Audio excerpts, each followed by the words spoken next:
Hello everyone and welcome to this brand new video in which I'll delve into the lore of Block and Siege for the first time on this channel. As promised, today we'll take a look at a particular specimen of fungi found all over the Lethalian region. The so-called deathbed mushrooms, or Dralec pygriae in the Alurian language. This won't be a traditional build showcase, as I'm gonna mostly improvise each build instead of following a blueprint like I did last time. While I'll roll the footage, I'll give you a rundown of the nature of these peculiar specimens, both revered and feared by populations ancient and new. Without further ado, let's jump right in.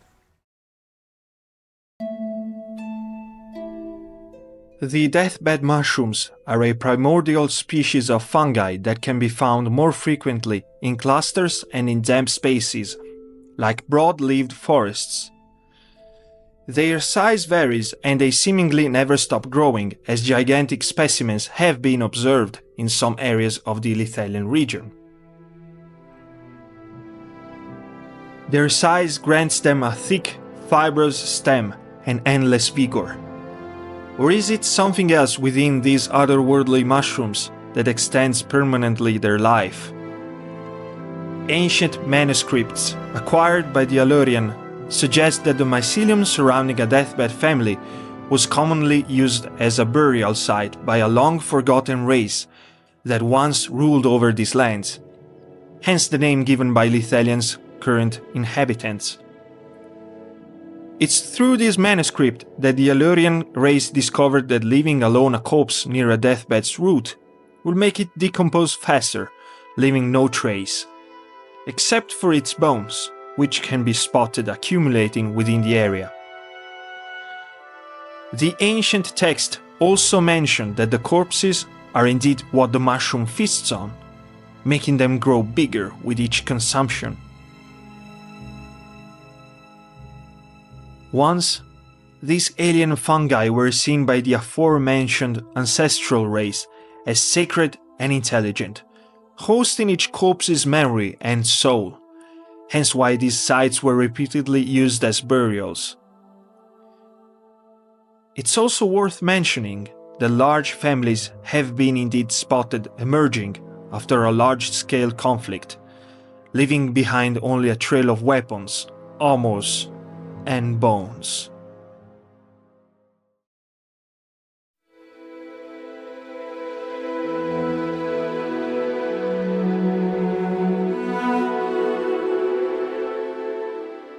Long has passed since the deathbed mushrooms were revered and respected as guardians of sacred burial grounds.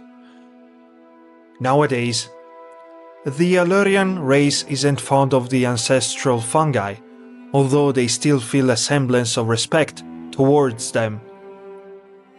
They'd never cut a family down, but they'd also prefer to keep their distance.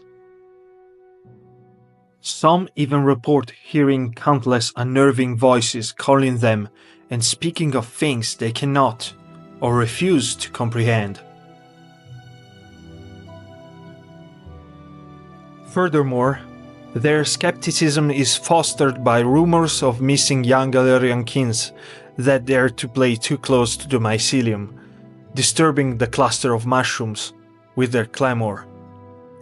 Some insist on being survivors of an actual attack, having felt their feet and shoes being caught in what seemed like tentacles or sticky roots. Do the deathbed mushrooms prey on living creatures as well? The Alurian prefer not to test their luck, despite inhabiting forts and cities near and upon large deathbed specimens. Moreover, since the Alurian are cursed with the Drael disease, they don't need for their loved ones to be given sanctuary underground anyway. In fact, those lucky few who die of old age are instead buried in small graveyards, usually built near abbeys and churches within their stone-walled cities.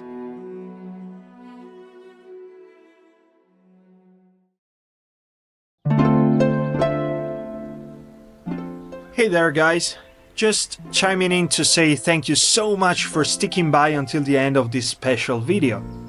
I had a blast designing and coming up with a compelling lore for these mysterious giant mushrooms that will play a pivotal role in the story somewhere along the line.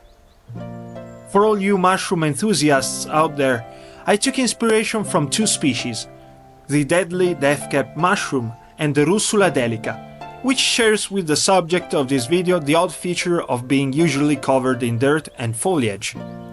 This is because the deathbed mushrooms take ages to even pop their cap out of the ground, even as close as 50 years.